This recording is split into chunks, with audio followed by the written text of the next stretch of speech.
So welcome in. Hope you enjoyed your weekend. We're here a little bit earlier than normal, but it's still the same great content that you've come to love and expect. Today, we have got to break down an incredible weekend of college football action. Several big-time games we need to get into. We need to talk about Alabama continuing to surge and continuing to stack really impressive wins.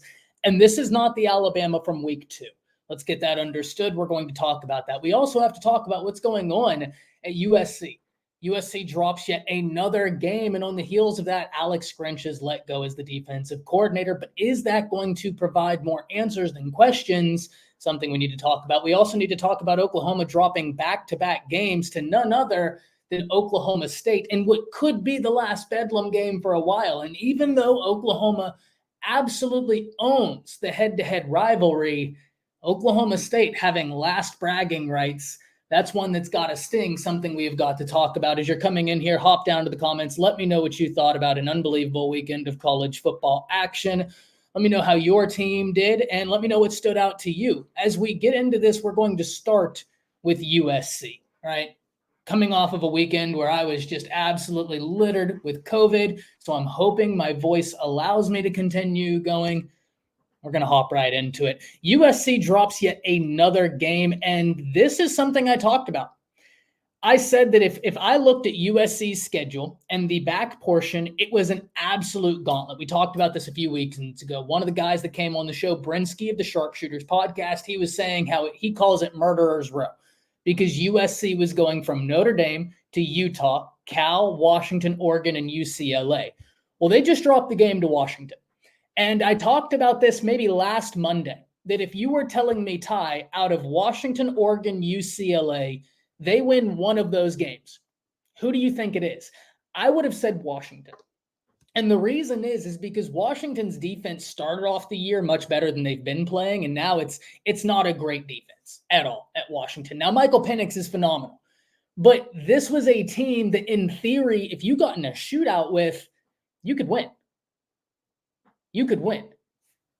The problem comes where now you have Oregon. Now you have UCLA. And both of those teams have unbelievable defenses. So after this game, Alex Grinch is fired. But is that the real issue at USC? It's certainly the major issue.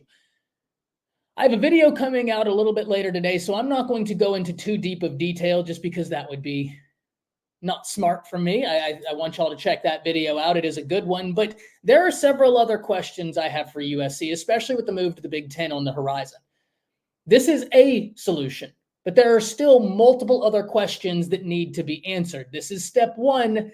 We need about a 10-step plan if you're USC, because you're not beating Washington right now. I don't think they beat Oregon, and I hate to be this guy. Both of those teams are making the move with you to the Big Ten. So you're going to be with teams that were beating you in the Pac-12, now are going to be in the Big Ten, and you still have to worry about a Michigan, a Penn State, Ohio State.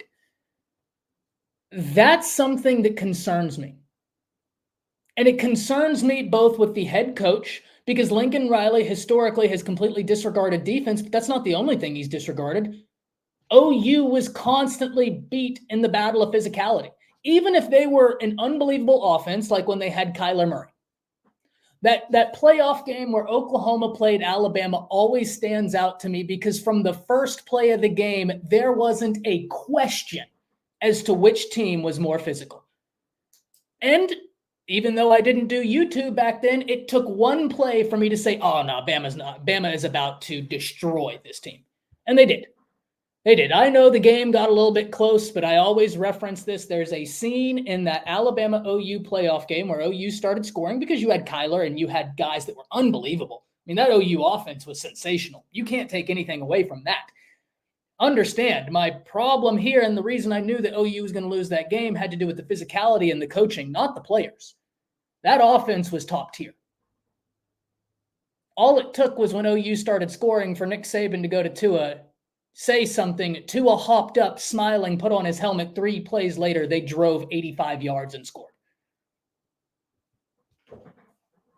Because they were more physical, and they knew. If we just unleash, this isn't going to be close. We'll have a track meet, And unfortunately, we're just as fast as you, but we're stronger. We're bigger. We're more physical. We're more imposing. How do you want to do this? And unfortunately, that's been the recipe. I want everybody in this chat to answer me one question. What other head coach has had a string of quarterbacks as good as Baker Mayfield, Kyler Murray, Jalen Hurts, Caleb Williams, and you have 0 playoff wins to show for it? 0. That's amazing to me. That is genuinely astounding to me. There are deeper problems in this Lincoln Riley system than just a lack of defense and a lack of respect for defense. There's a lack of respect for some of the constants that have been in the game of football. And they've been constants for a reason. And until we respect those principalities, I think USC could struggle. And then we get to the bigger question of USC is winning games in spite of their lack of physicality, in spite of their bad defense, because of Caleb Williams, because he is that good. And I understand everybody can come here and say, but Ty, how is Caleb against good teams? All fair. Well received. You're not going to get much of an argument from me. Here's the only pushback I would give you. Whenever you're asked to do everything, whenever you're asked to do everything for your team and the lights get real bright, sometimes mistakes happen and sometimes you aren't at your best, because instead of just playing football as you normally would, you're trying to do it all. You're trying to do too much. And unfortunately for Caleb Williams, I wonder whether some of his struggles against top defenses are simply because everything relies on him. Because he knows, if I don't get this win, there will be no win. I think Caleb is a phenomenal quarterback. I think Caleb is unbelievable. I know that you can pull up the stats of what he has done against top 25 defenses, and there is a massive difference between his performance, but I would argue part of that stems from the simple fact of it all runs through Caleb. USC has one of the better running backs in the nation right now, but your average college football fan, they wouldn't know that because he gets less than 10 attempts a game. Young man's averaging, last time I checked, 7.9 a pop. I'm going to tell you this. I'm not a very smart person, so I'd be an awful football coach. But if I was an awful football coach, I would run that guy an awfully a lot. I would run that dude a lot because he's good. He's real good. He's really, really good. And they don't. They don't. Because I think there's an admission. And this is odd now, because remember, Lincoln Riley, who comes from this Leach system, was always a little bit of the redheaded stepchild, if I may, of that system, because he liked to run the ball at a higher degree than Leach did, than some of the other predecessors from that system. Lincoln liked to run the ball more. Now we fast forward to 2023 USC. You have a fantastic running back, but you have no defense. You have no semblance of consistent protection for your quarterback, for your running back. And now you've come to the realization that if Caleb Williams doesn't put this game in his hands and win the game, we're going to lose. That's a problem because Caleb is not there next year. I like Miller Moss. I like Malachi Nelson. Are they Superman? I don't know. But I would say this, and this is the last thing I'll say on this. Think how many times you've seen in your life, and there have been several, but compared to how many other quarterbacks there are there in the nation, how many times have you seen quarterbacks do what Caleb does? Single-handedly be the reason they win games. Consistently. There are a lot of great quarterbacks, ladies and gentlemen. Those dudes don't grow on trees. You might get 2 a year. Maybe. Maybe. You had one of them. I'm sorry, I'm wrong. If you're Lincoln, you had a lot of them. You had Baker. You had Kyler. You had Jalen. You had Caleb. And you have 0 playoff wins. I like Lincoln Riley as a coach. I have defended Lincoln Riley as a coach, but I cannot defend the indefensible.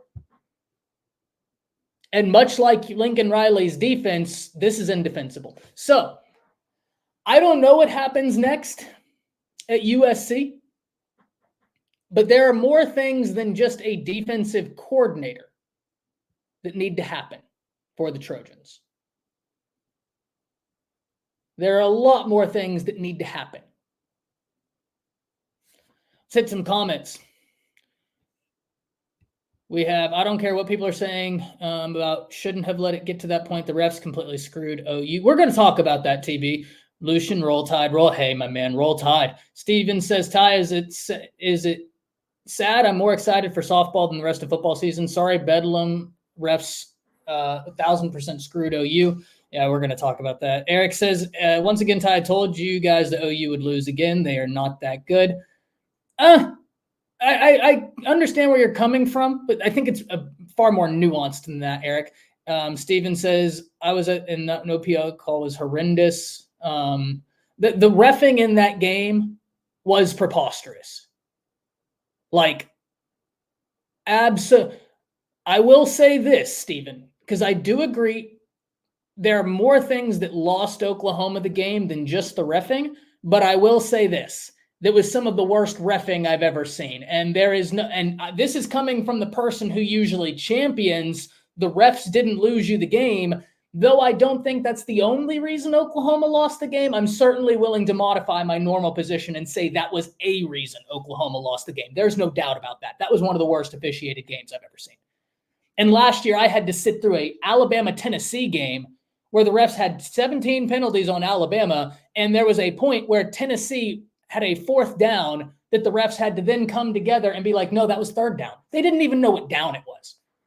That reffing was up there with what I saw at Bedlam. It was terrible. Always with the bigger picture outlook. Always, man. Always. Always. We had 40 dropped on us multiple times under Golding. Yeah, not good. Not good. I'm not saying, but they hugely, for sure. And listen, Eric was 100% right. Eric did say he thought that Kansas would get Oklahoma. He also thought that Oklahoma State would get Oklahoma. So he has been 2 for 2 on that aspect. So, hey, hats off. You did call it right. Chuck says, I said it all along, Big Ten will eat USC up. I think so. Bama last year, yeah, no doubt. No doubt at all. Texas is 130th out of 132 in penalties called against their opponents, meaning only 2 teams have had fewer penalties called against their opponents. Yeah. It's perplexing, man. It's perplexing. Bama man agreed, and an offensive coordinator that had zero imagination. How many times did they just run oh God, don't get me started. Don't get me started. I feel like that meme right now, Lucian. That's bait. That's bait. You're gonna send me on a tirade. You already know it. That's bait.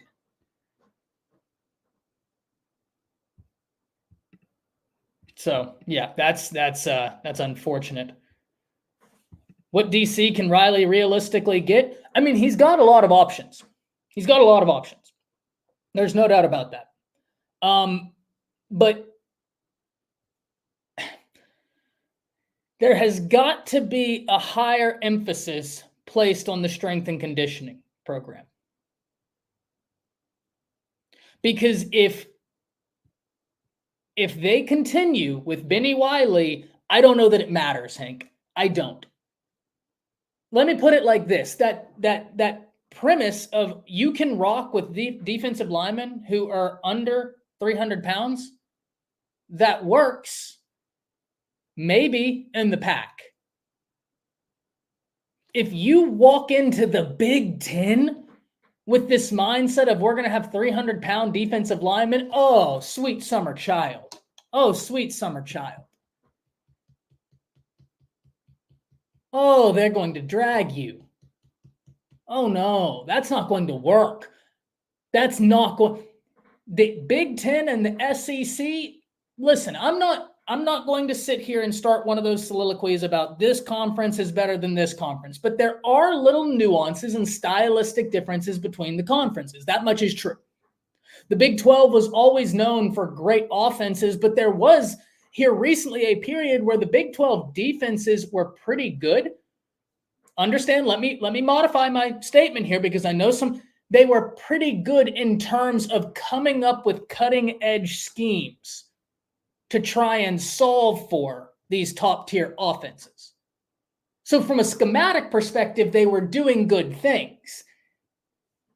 But, you're still going up against, so there's been some ebbs and flows within it. But there's one thing that's remained constant in the SEC and the Big Ten. They're going to be more physical than you. Like, that's what they pride themselves on. That's why when Florida went to Utah and got smacked around, I don't care that Florida lost. That's irrelevant. Utah's a damn good team, ladies and gentlemen. And Kyle Whittingham, that gentleman might be a top 10 coach in all of college football. Scratch that, he is a top 10 coach in all of college football. I'll die on that hill. He's good. Why I was mad? If I would have told the average college football fan, hey, the SEC prides themselves on being more physical, the average college football fan would have thought Utah was the SEC team in that matchup. They won the battle of physicality.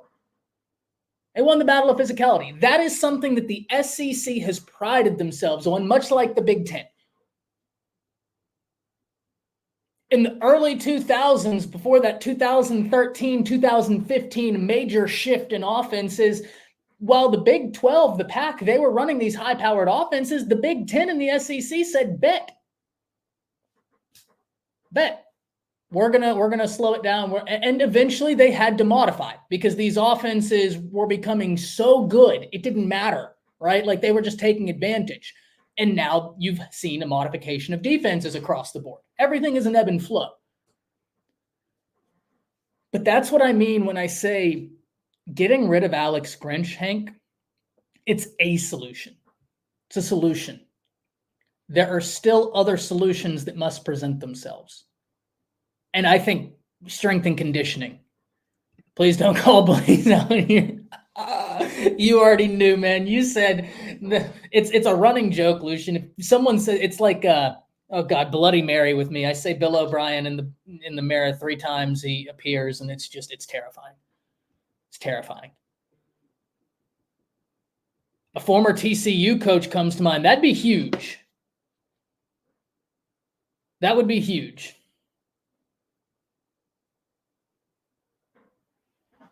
Like huge. No doubt about it. I don't know that it's feasible. And here's why. Do we think Gary's going to want to play second fiddle to Lincoln Riley? I don't know. I don't know. And I know someone's going to say, but he took the Texas job. It's a little bit different whenever he has such intimate ties to the state of Texas. He's been there so long, and he was more brought in there as a mentor. Honestly, he was brought in there to mentor.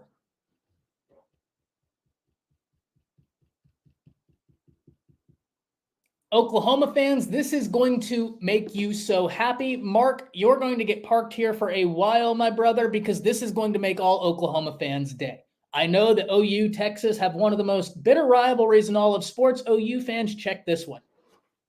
Honestly, I enjoy watching Riley fail after how he did Oklahoma wrong. I've said this before. This will be the last time I ever bring this up. I don't mind that Lincoln Riley took a different opportunity. It is not up to me or anybody to say this opportunity is the best for you or your family. As a man, as a husband, as a wife, that is up to the family to decide what is best for their children. And if they feel like a move is best for the family, I don't have one shred of an issue with that. Do so with dignity. Do so with dignity. Don't do the way you did.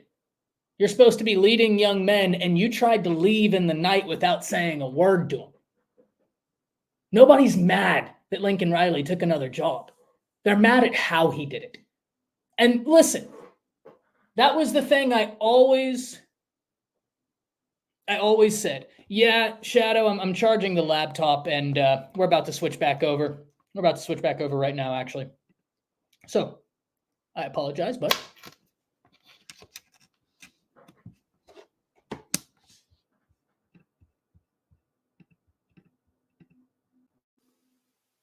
all right. And now we're back. Had to charge the laptop. I apologize. Made some videos this morning. But yeah, Mark, that's 1,000% it. That's 1,000% it. And I would always tell USC fans when they'd come and say, "Oh, y'all are mad Lincoln left Oklahoma," and it's like, well, I'm not an Oklahoma fan. I'm a college football fan. So nobody cares that he left. It's odd.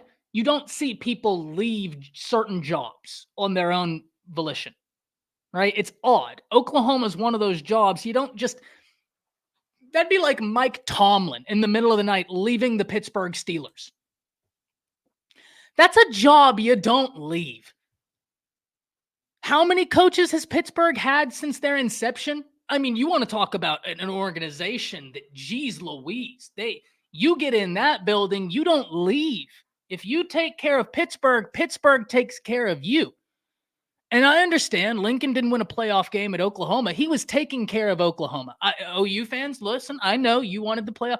He was getting you to the college football playoffs. And Oklahoma was taking care of Lincoln. It didn't work out. It's not that you left, man. It's how you left. That was the ultimate issue. I also think about getting some in that program would do wonders for the culture. That'd be good. How about those Penn State Nittany Lions coming back and throttling Maryland? Hughes test.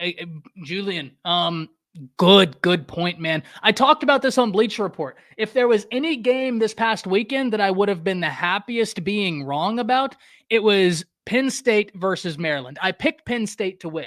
I've said this before. I think the astute listener on my channel has heard me say this for about a year and a half now. I really like Maryland.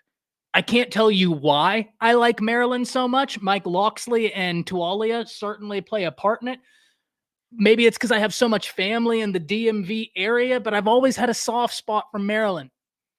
And so when I did my Bleacher Report pick'em, which, by the way, if I'm not mistaken, I'm sitting at 75-19 right now. Trying to bring it home for us. Bring home that trophy. Not that we have a trophy, but still trying to bring it home. I said with Steven on air, if I was going to be wrong about any game, this would be the game I would be happiest to be wrong about. That would be a game. I don't like being wrong ever. I don't like being wrong. I don't think anybody likes being wrong, but I welcome being wrong in the sense that it's a learning opportunity and I love learning. But I don't like being wrong. I'm a debater. That's what I did. In college and high school, I'm a debater. So it's drilled into me. You don't like being wrong. But this was one I was fine with being wrong on. And it turns out I wasn't. But Drew Aller, ladies and gentlemen, he is great. He's really, really good. Really good. A lot of fun to watch. I'm having a blast week in, week out watching Drew Aller. Let's hit some Alabama stuff because don't look now. Alabama's terrifying, okay? This is not the Alabama that played in week 2, and I have got some numbers for you that absolutely blow my mind. First off, through 9 games, the Alabama defense has played the number 1 offense, the number 12 offense, the number 13 offense, the number 18 offense, and the number 21 offense. They've given up 19 points per game in those contests. To quote John Wick, yeah, I'm thinking they're back. I'm thinking this Alabama defense is back. They just held, in my opinion, by far and about the number 1 offense in the nation, LSU. Hot take, Jaden Daniels, up until that injury, can we comfortably say, and I love Michael Penix. Y'all know this. I've championed Michael Penix for a year now. I melted down on a live stream when he didn't go to New York. What quarterback is playing better than Jaden Daniels right now, ladies and gentlemen? Truly. Name me a quarterback that's had a better year than Jaden Daniels. I bring that to your attention because I think that LSU, the number 1 offense, they have an argument they have the number 1 quarterback. Have y'all watched him? What he does, you can't game plan for adequately. You can't. I was so impressed with Jaden Daniels because the Alabama secondary, Malik Neighbors got that one touchdown to start the game. The Alabama secondary answered the call after that. Quite simply put, they did. They put the clamps down. And then it was a war. Now, that's not to say that Neighbors or Thomas didn't have moments of success. They're Neighbors and Thomas. Of course they are, right? I mean, that was a battle of first rounders versus first rounders in terms of talent, ability on the outside. The other big throw that Jaden Daniels hit, I can't remember whether it was Brian Thomas, Kyron Lacey, or Malik Neighbors is the one that caught it down the sideline. Malachi Moore was all over him. I'm not even mad at that throw. If you're Malachi Moore, you were in phase. You were right there. Sometimes there's no defense for the perfect throw. And ladies and gentlemen, that throw Jaden Daniels dropped on that sideline, that was a perfect throw. I couldn't have walked up to the wide receiver and handed him the ball any better than that. Wide receiver was sprinting. He put his hands out like this, slapped him right in the hands. Unbelievable. They held that offense to 28 points. That offense had 21 at half. They got one touchdown after half. And I know someone might say, but Daniels got injured. You're right. He did in the fourth quarter when they were already down by 14. Should have been down by 20. Will Reichard missed the only 2 field goals he's missed all year. He can be forgiven. I can forgive Will Reichard. He has been automatic. Everybody's due for their mulligans. He's more than earned his 2. But Bama beat down this LSU team that's the number 1 offense in the nation, and they should have done so by a point differentiation of 6. Hell, I'll even argue that the touchdown LSU got before half, Alabama's safety Story was that close to intercepting the football. That close. That close. And he came in relief of an injured player and still almost made a play. But if he had just tackled the wide receiver, LSU wouldn't have gotten that touchdown. Now we'd be talking about a game where maybe LSU only has 21 points. I bring all this up because we knew, you had to imagine, LSU was going to score. Jaden Daniels is special. His ability to look at the field and say, nah, I need to run. It's so impressive watching how Jaden Daniels would leave the pocket. And then you're sitting there and you're asking yourself, why is Alabama not spying him? Well, lo and behold, they ask Nick Saban that going into half, and Saban looks at the reporter and says, we are. We're trying to. But it's not working. In fairness, I think that they were trying to use a defensive end to spy him, to try and keep contained. I don't know that was the move. Once they put Jahad Campbell more as the dedicated spy, that got shut down quicker. But regardless, guys, Bama is surging. Bama is surging right now. I think they have one of the best defenses in the nation. And remember, they held the number 1 offense. That's not just my opinion. Statistically speaking, LSU is the number 1 offense in the nation. I kept saying that last week, saying it's of my opinion they're the number 1. Turns out they are the number 1. Turns out they are the number 1. This is a great comment, by the way, Hank, because I get exactly what you mean. You're not comparing the two, but you're comparing their uncanny ability to find a crease and make something out of nothing. And you're sitting there as the opposing team saying, how? Our secondary is playing it great. They got these first-round talent wide receivers locked up. I mean, it's a beautiful battle, and still this dude is so creative. He's just busting them. It was great. 100% Mark. Watching Daniels and Milroe going back and forth, it was unbelievable. It was so good. This is why I've said, if I'm Greg Sankey, I'm championing Alabama LSU as the new rivalry in the SEC that you can't miss. I just think that game, in my opinion, it gives us fireworks. I know Alabama's been really on the the benefiting side here recently, but the games are so good. They're so fun because of how much talent is in that game. How many dudes are going to be playing in the NFL that we got to watch that Saturday evening? That's a long list, ladies and gentlemen. That's a long list. So Alabama's defense continues to prove they are who I thought they were, one of the best units in the nation at every level. Chris Braswell, Dallas Turner, Justin Aboigbe, Tim Keenan, Jaheim Otis up front. They're doing unbelievable work. I look at the linebackers, 32 and 30. That's as an athletic of a duo as you could want. It makes my heart happy watching them play linebacker. I mean, it makes me so much happy, or so happy watching 32 and 30 inside linebacker, because their ability, it's freaky, like a frog with a mustache. It's freaky. They're great. And then we get into the secondary, ladies and gentlemen. Terrion Arnold has proved that he might be a first-round corner. Scratch the might, he's a first-round corner. I'll hang on to that. I'll stand on that. 10 toes down. He's a first-round corner. Do you want to know why that's so impressive?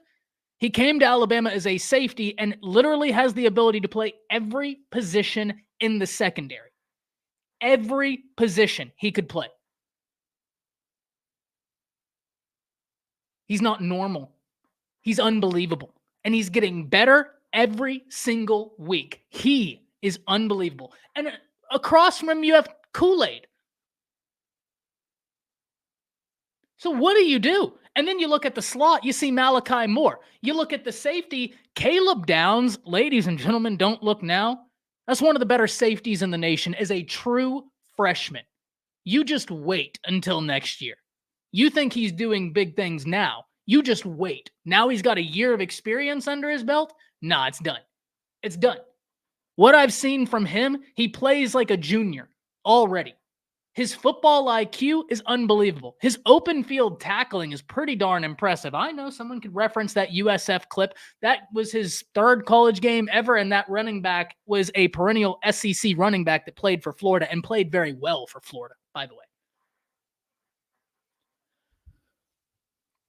But we knew Alabama's defense was good.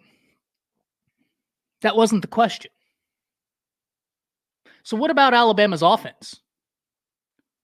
Well, they're finding things out. And that's scary.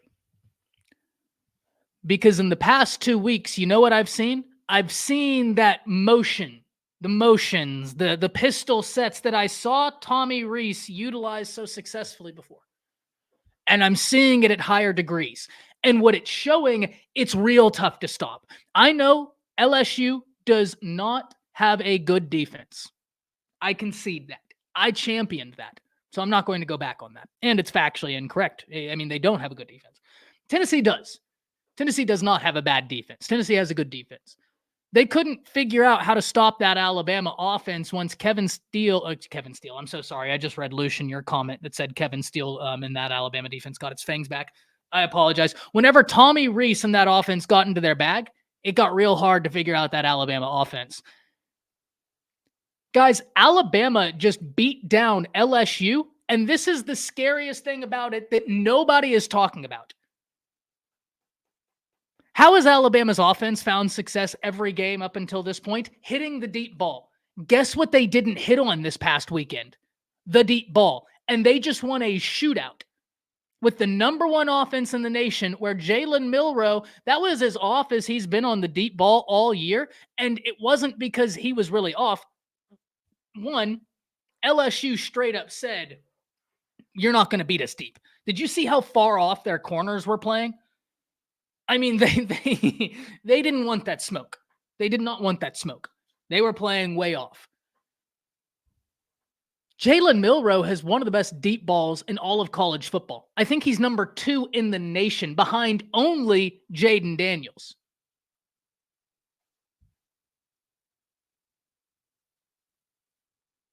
Behind only Jaden Daniels.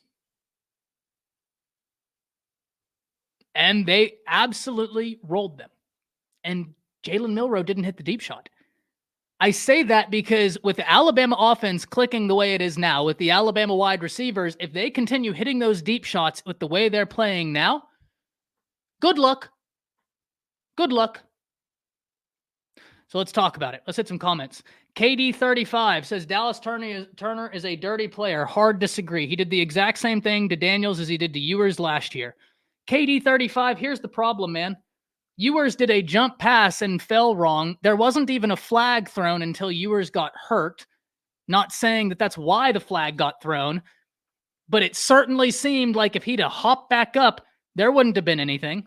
Looked a little bit home cooking in terms of how the flag came out. That's neither here nor there.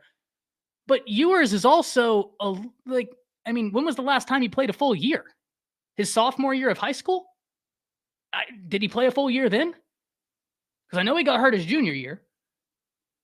He got hurt last year. He got hurt this year. I know football is a dangerous game, but Dallas Turner is putting quarterbacks down, which is his responsibility. He's an edge. When we say go, they go. That typically happens, Ran, whenever you get tackled by someone. They tend to fall on you. I could not disagree more, and I think Josh Pate hit the nail on the head. To say Dallas Turner is a dirty player, I just think is facetious. And how he did? So he leveled him. He put his face in his chest and tackled him. That seems like football. I don't know. Maybe I grew up playing in a different, but he hit him and fell on him, which is a tackle. I once again, I think Josh Pate hit the, he did play a full year as a sophomore. Okay, but he didn't as a junior, Mark. Did he? Because I know he got hurt that year. I remember I was at Dave Campbell's when he was a sophomore. I watched that championship game. But no, Katie, I don't think Dallas Turner is a dirty player. You have to ask yourself, is he a dirty player, or does it probably hurt whenever someone 6'5", 245 pounds falls on you? It probably hurts whenever someone 6'5", 245 pounds is running full speed at you and buries you. That's probably not going to feel great. By that logic, was it dirty whenever, I don't know, like the reason why I don't think we can ascribe it as dirty is I think we begin a slippery slope of, oh, well, now if you're an edge and you're going to hit the quarterback, oh, yeah, Mark, no doubt. Ewers is a tough dude. He is a tough cookie. He is a tough cookie. That dude is, he's about it. No doubt about it, Mark. But my only thing is we're saying that in the violent game of football, a tackle is dirty. I mean, it just looked like a heavy hit. And I understand it came, it didn't look good, but I don't think we can say that he's a dirty player based on him delivering a hit. And I don't think it's comparable to the one with Quinn last year because Quinn did a jump pass and got hit in the air and fell.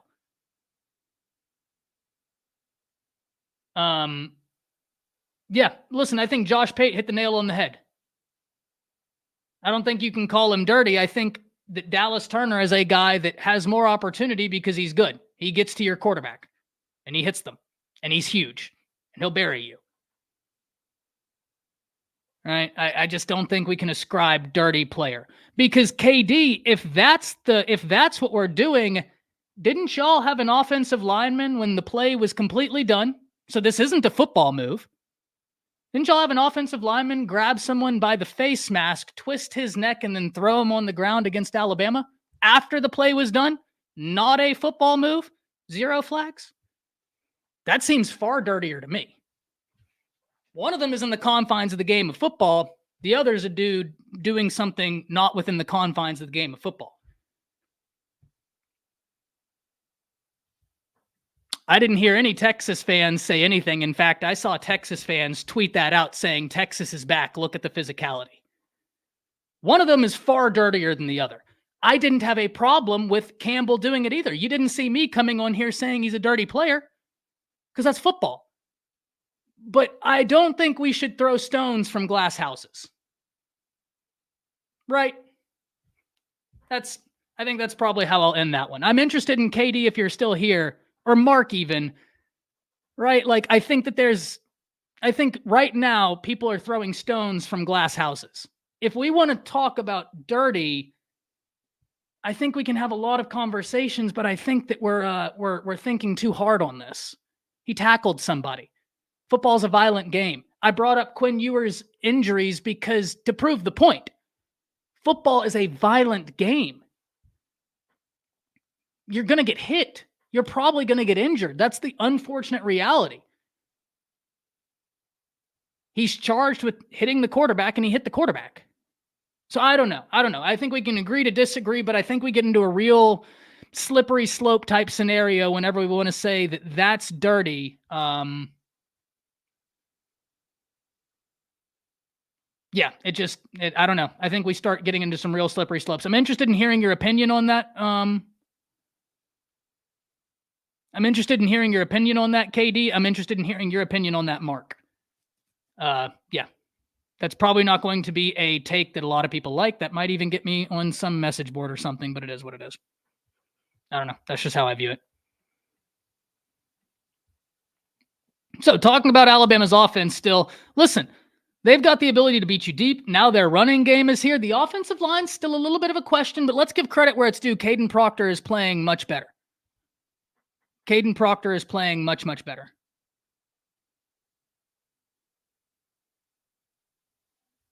Why do you then go post stuff like that on your IG story afterwards? Dallas did it with Ewers and Daniels. It didn't show respect towards your opponent. KD, you're going out there trying to bury people, and we're worried about singing Kumbaya afterwards. Like, KD, we're going to have to agree to disagree, because in my opinion, this is almost similar to saying, oh, the UFC fighter knocked someone out, and then he posted a picture of it. Why didn't he then offer him flowers and a seance afterwards? What are we doing? It's football. Like, what? I don't know. I don't think we're going to agree on that, KD.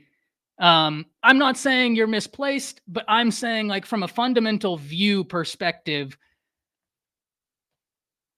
is he supposed to provide him flowers and balloons? He's supposed to go out there and hit him.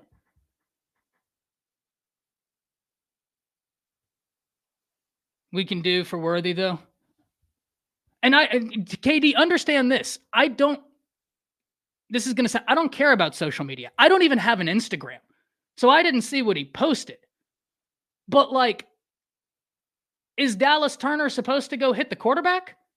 If the answer is yes, I don't know. I don't know. It seems fundamentally to me like we're mad at a violent sport being violent.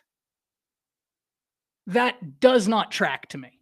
And that's why I said, like, love you, my man. I think you got great views, but we're just going to disagree on this one. And that's perfectly fine. That's the beauty of really everything. And that's the beauty of America, is we can both, not to get into a soliloquy. I am a political science major, by the way, guys. So, but the beautiful thing about this is that we can both have an opinion and disagree. It's all good. But I just think that we fundamentally look at this different. I don't think that this is a kumbaya, let's go out and get flowers and eat ice cream together afterwards. That's why I wouldn't be mad. I'm not mad whenever the two fighters aren't shaking hands afterwards. They just went to war. They just tried to take each other's heads off, and we're drawing the line at niceties on Instagram. They just tried to take each other's heads off. But we're drawing the line at niceties on Instagram. I don't know. That just doesn't, I don't know, man. I think we just view that very differently. And that's fine. And also, I think, there's a nuance. Dallas Turner and Jaden Daniels were talking to each other after the game. So Jaden Daniels seems to be less moved by it than people are pretending to be. He seems to be less moved by it. I don't know. Mark says, hit was clean, and I also don't have a problem with the O-lineman doing what he did afterwards. I wouldn't want linemen doing the same, even if it gets a pit. I would want Don't disagree, Mark. Don't disagree. Football hit landed wrong. Bryce Young got decked versus the Vols last year in the face mask multiple times. Not a flag was thrown. Listen, I said this earlier, Lucian. That Vols Alabama game and the OU OSU game are the two worst officiated games I think I've ever seen in my life. I think I've ever seen. Last year, Alabama Tennessee was terrible. And I'm not even saying that would have changed the outcome of the game because you still have to go out there and take a win, right? Not my contention. That OU OSU game was awful, awful. And in fairness, Texas, y'all had some wild non-calls. Like, the Big 12 was letting K-State get away with a lot on y'all.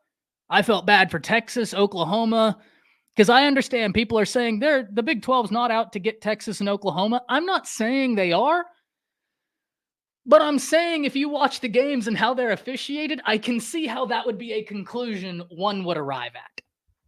Right? I can see how that would be the conclusion one would arrive at. Let's move back to the Big 12, or to the Big 12 for the first time. OU drops back to back. And this is perplexing. So let's talk about this. Everybody's talking about the non-called pass interference. Let's go ahead and rip the Band-Aid off. That was as clear as a pass interference as I think you could possibly have. Now, I haven't had the opportunity to check it out, but I saw someone say that, oh, well, the reason it wasn't called is because he was out of bounds. I'm trying to find the video of the pass interference, but for some reason, when you type it into YouTube, it's nowhere to be found. So if anybody has that and could link it to me, I would very much well appreciate that. Because for whatever reason, anytime I go live, it's this wild thing that happens. I can have all this information found, but when I go live, if I need to re-find it suddenly, it's like trying to find, it's just not there. You're not going to find it. Texas versus OSU refs were a complete joke last year. Not a single penalty called against OSU. Yeah, that was bad last year. That no call on Drake Stoops was one of the most egregious things. But like I said, I'm not a conspiracy theorist. But I will say Texas and OU fans, you have converted historically the penalty did not lose you the game into saying, yeah, there's something wild going on with y'all. And I'm usually the one who's like, no, that injury didn't lose you the game. The penalty didn't lose you the game because you had 60 minutes of football. I'm watching some of the no calls y'all are getting, and I'm like, well, shit. Why even have refs? Go ahead and drop them bad boys off the field, and let's just get down and dirty at this point. It was egregious. Steve, you said you have the sideline video. If you could send that to me, because I've seen some people saying that the reason it wasn't called is because Drake Stoops was out. And off the top of my head, I seem to very clearly remember Drake Stoops being out because he was pushed out. And the rules clearly state that a wide receiver may be the first one to come back into the field of play and touch a ball if he was pushed out of bounds. If he was pushed, perfect. Thank you so much, Stephen. Thank you so much. That means a ton.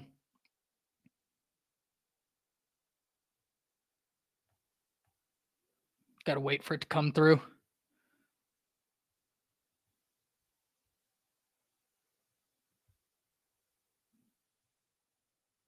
Whenever that comes through, I'll take a look at it. But yeah, I seem to remember very clearly that he was very well inbounds before the contact happened. All right. Could be wrong. Could be wrong. Like I said, I'm operating off of my memory. But my memory isn't, well, it depends. If you ask my wife, my memory is real bad. But my wife isn't here right now. She's a school teacher. So all of you get to operate under the assumption that my memory is Loctite. Loctite. Steven, I haven't gotten it for some reason, but my Twitter has also been all over the place. I did just see a picture of it, though. Listen, you want to know the beautiful thing about this? We have Texas and OU fans coming together right now.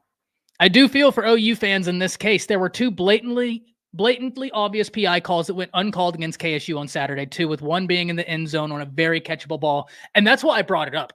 I don't think I saw the one in the end zone, Mark. I can't say I saw that off the top of my head, but what I did see is the one where Worthy was catching the ball, and he was being brought down before that ball ever got to him by the defender. He managed to catch it, but, I mean, clear.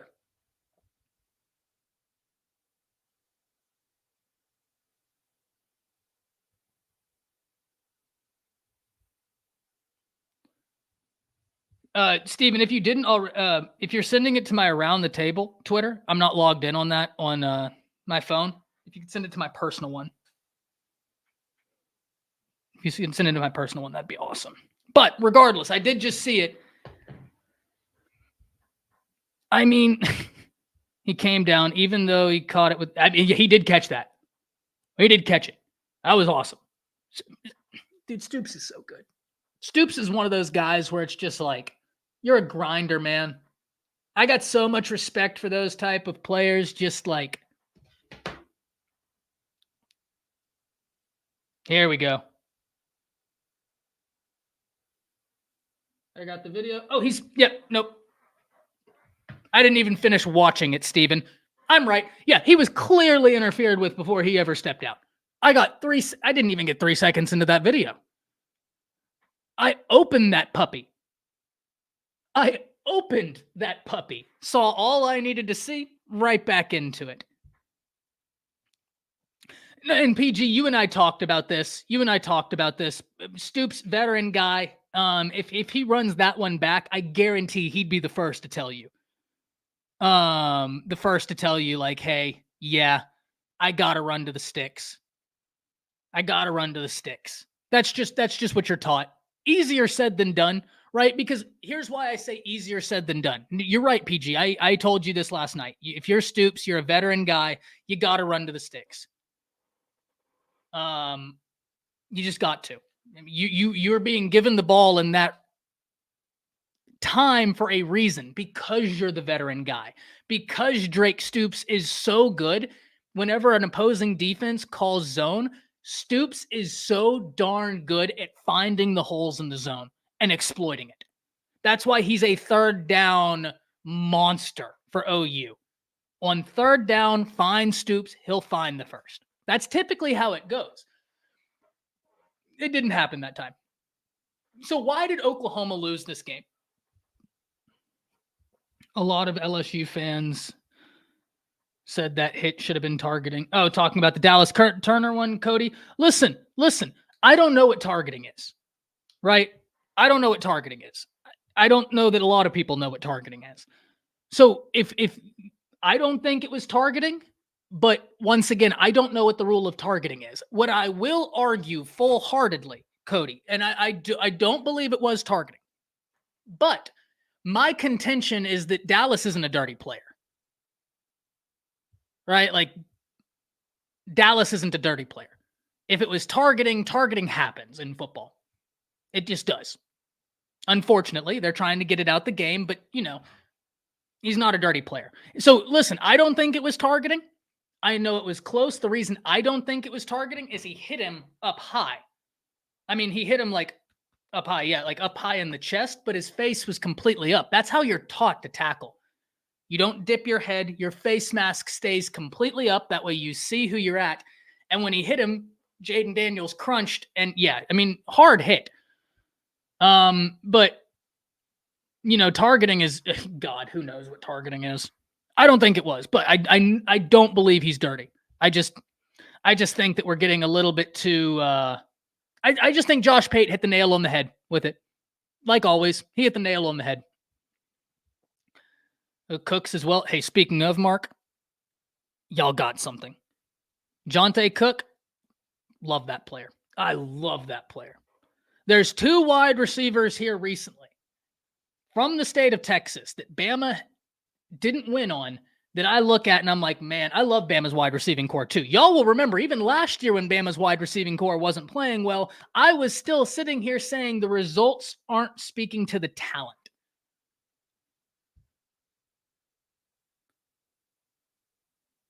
I actually will, Steven, because it is a really cool video. That's a good idea. But yes, Shadow. Before I could even finish it, thank you so much. Thank you so much. It's Evan Stewart and Jonte Cook. Those are the two wide receivers from Texas that I throw a pin at a pillow every time I think about it. And I'm like, oh my God, they're so talented. I saw both of them play live on a 7-on-7 type environment. Got to talk to, not Evan Stewart. I didn't get to speak to Evan Stewart. I got to talk to Jonte Cooks. Talked to him for about 5-10 minutes. Good kid. That was 2 years ago now. So it was a while ago, but it seemed personable. But what I can tell you, he styled on kids out there, Shadow. Jonte was telling the corner what route he was going to run and still burning him. I watched Jonte Cook not only tell the corner what route he was going to run, but then make sure that the corner's coach knew what was fixing to happen. They still couldn't stop him. That dude was a problem, a straight menace. He's so talented. He's so good. And so is Evan Stewart. Yeah, they're going to be great. Let me get this video on stream because, Steven, you did capture an unbelievable video. This is cool.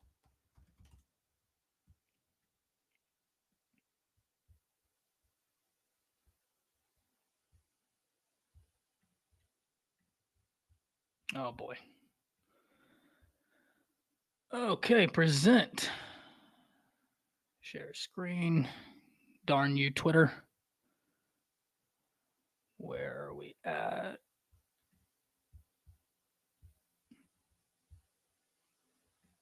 Here we go.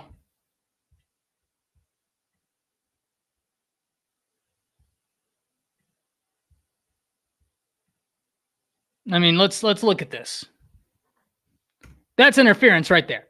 You can clearly see, at worst, it's hand fighting. It's certain interference now because he has impeded the hand. Stoops is facing this way right here.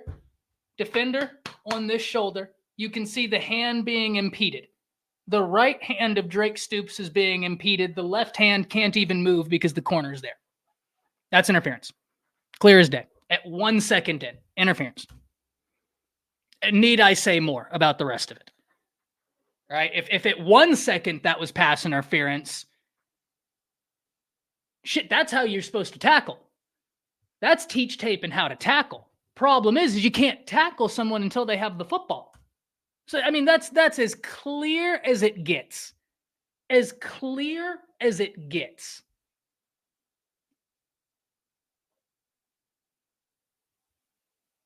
Can't see it. There's something in the way. Can't see it. There's something in the way. Ah, geez. It's blocked. Okay. Well, here's what I'll do. I'm going to retweet it. It's on my Twitter.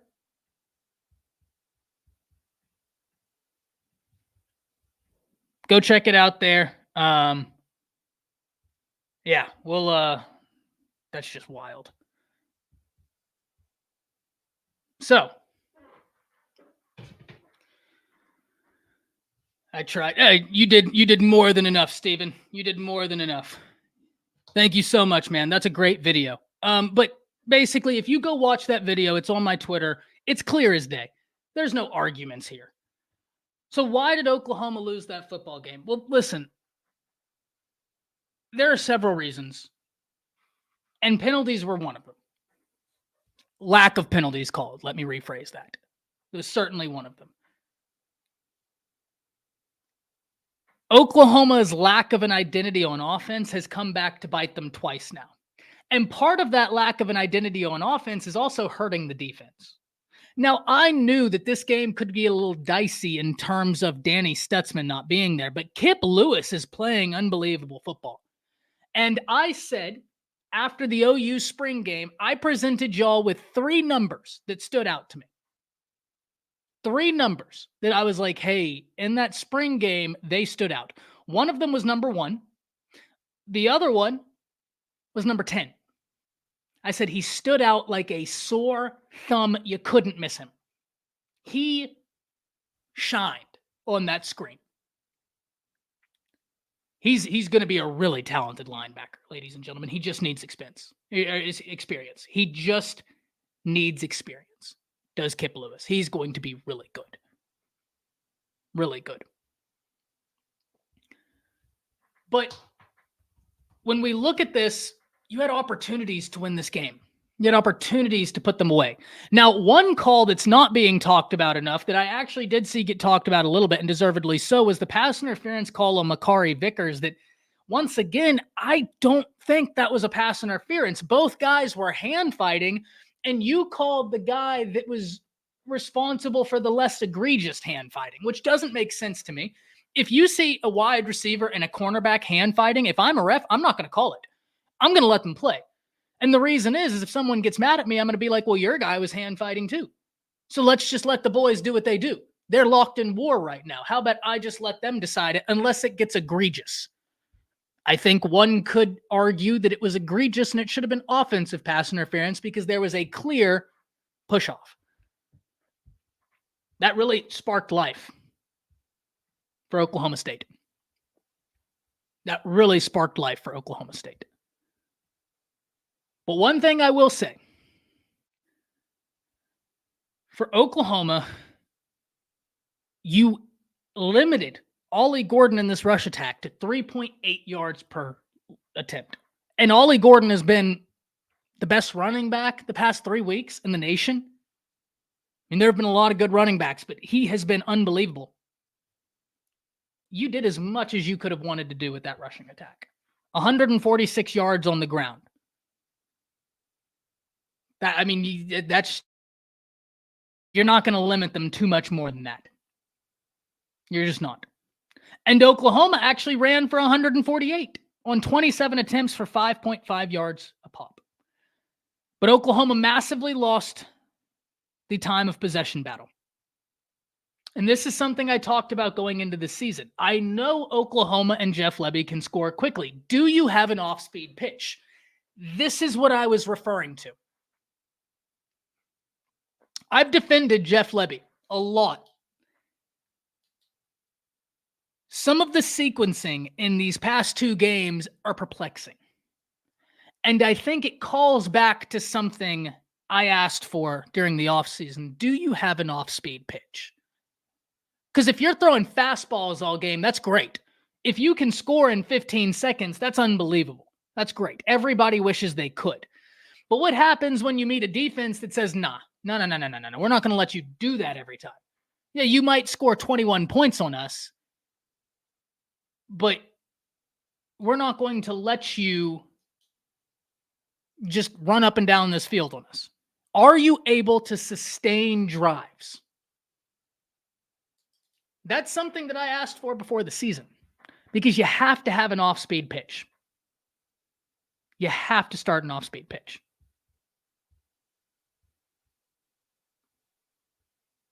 I'm starting a live right after this.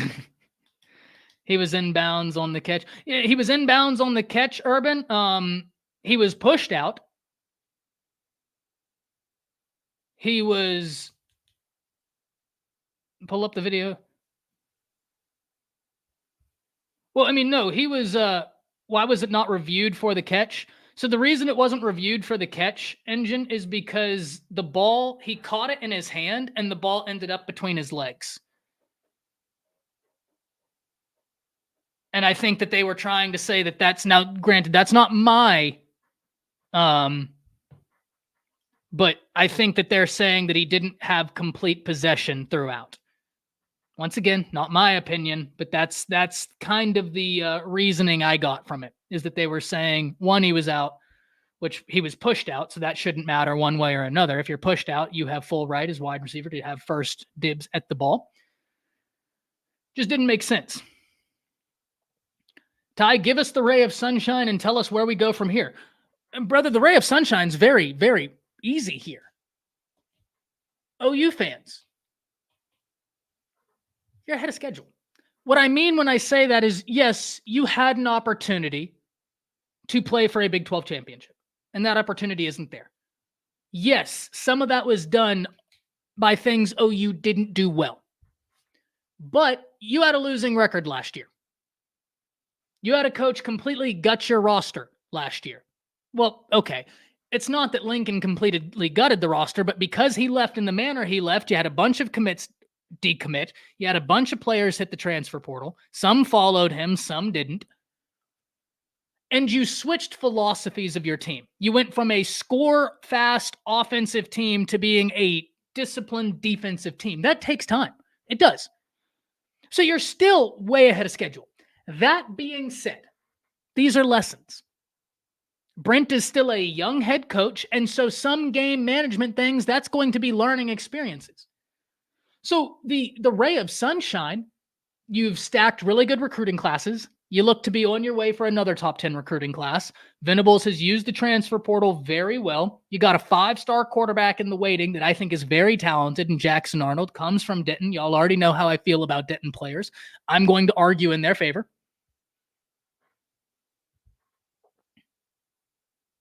Yeah, even Lucian, if y'all don't know, Lucian is on the Bama standard with me all the time on the final whistle. Big Bama fan. We got Texas fans, Bama fans. Doesn't matter. Helen Keller could have seen that was a pass interference. I mean, it was egregious, Lucian. It was the type of stuff that had you and I hitting in the back of the vehicle on the way up to the SEC office. That's the type of stuff we're talking. We'd have been coming through. You'd have to seen us. I'd have been knocking on your door. We got to roll. We got business to take care of. I've looked. Yeah, it's not good. Oh God.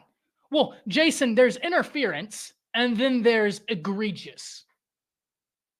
Interference happens. Then there's egregious. That was egregious.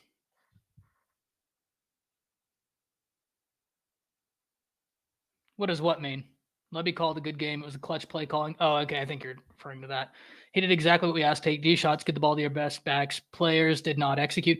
Well, listen, it's certainly, a part of it is on Lebby. Don't get me wrong, but it's certainly on execution as well. Your offensive lineman snapped the ball to the wrong guy. I mean, how often do you see that? I can't think of too many times, right? So there's definitely an execution problem on Oklahoma's offense. I think then we get to whose fault is that on? And Lebby does shoulder some of the blame there. You're the leader of the offense. But the offensive line, and I love Bill Bedenbaugh, it hasn't been great. It hasn't been bad, and I'm certainly not calling for anything for Bill Bedenbaugh. Goodness gracious, do not get that. I do not want to see that anywhere. Bill Bedenbaugh is one of the best offensive line coaches in the nation. No doubt. No doubt. But I mean, there's more to this offense that's not functioning well, right? Will says, honestly, I don't get all the Lebby hate. If players executed, they win by 3 touchdowns. Anderson dropped pass, 4 underthrown deep balls. So, Will, I agree in part with you. And this is the thing, Jason. I do hear what you're saying. Lebby put the players in positions to win the game, and had they had done their part, such as some of these, it would have gone differently. That being said, Will, it didn't go that way. And now you're the offensive coordinator. And now it is your job to make an adjustment, and Lebby didn't. Not in the manner that should have been done, especially coming off of last week. So I don't think last week's game, Kansas, it was much easier for me to just look at Lebby and be like, this is on you, because I thought that was a terribly called game. This game is far more nuanced than just Jeff Lebby bad. This game right here, in my opinion, is far more nuanced than that. That being said, I still don't think he had the best game plan, but when you have an offensive lineman snap the ball to your running back, when y'all are just lined up, that probably tells me that there's a bit more dysfunction than just your offensive coordinator. Right? Like, that's odd. That's odd. And the center position has been up and down at OU. That's the most important position on the line. At your left tackle, I mean, they got to be great. And it's been up and down. So don't get me wrong, Jason. I am in no way, shape, or form arguing against your points that Lebby shoulders the blame. I'm not arguing that at all. But I'm also saying this game is a bit more nuanced because there was still opportunities to win. There was. And it just didn't come together. And sometimes that's football. I will never believe that snap wasn't intended for him, although Rahm has sucked. I'm of the same mindset of you. It is impossible for me to believe that that snap wasn't intended for him. But if it wasn't, that kind of just paints the picture that I'm like, there's some dysfunction here, right? Here's what I think needs to happen for Oklahoma, because I still think that you're right on schedule, guys. You're right on schedule. There's two things that need to be cleaned up, and I don't have any doubt they will be. One, you had a player during the game tweet at halftime. Now, that's problematic in and of itself, right? Shadur Sanders got blasted a few weeks ago because he tweeted during the Colorado game about an NIL drop, but it was a scheduled tweet, right? Like, it just was bad timing. I mean, it happened, PG. You can't have that happen. You're a unit. And I'm not saying that as a football team, everybody on that football team has to get along. But damn it, when that football game starts, you're going to war with each other. You're going to war for each other. You might not like each other. You might not be best friends Monday through Friday. But on Saturday, during those 60 minutes, you bleed the same crimson. You everything.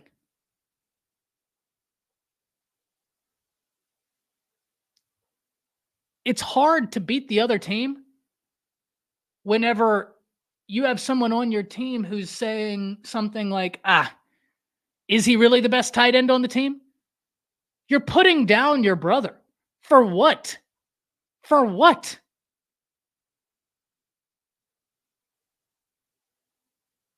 I don't think I've ever seen too many times where I've seen a player on a team tweet at halftime putting down one of their own guys. That's a new one for me. Yeah, that's a new one. That's new. That's got to be handled expeditiously. That's got to be handled yesterday. That's not good. That's not good.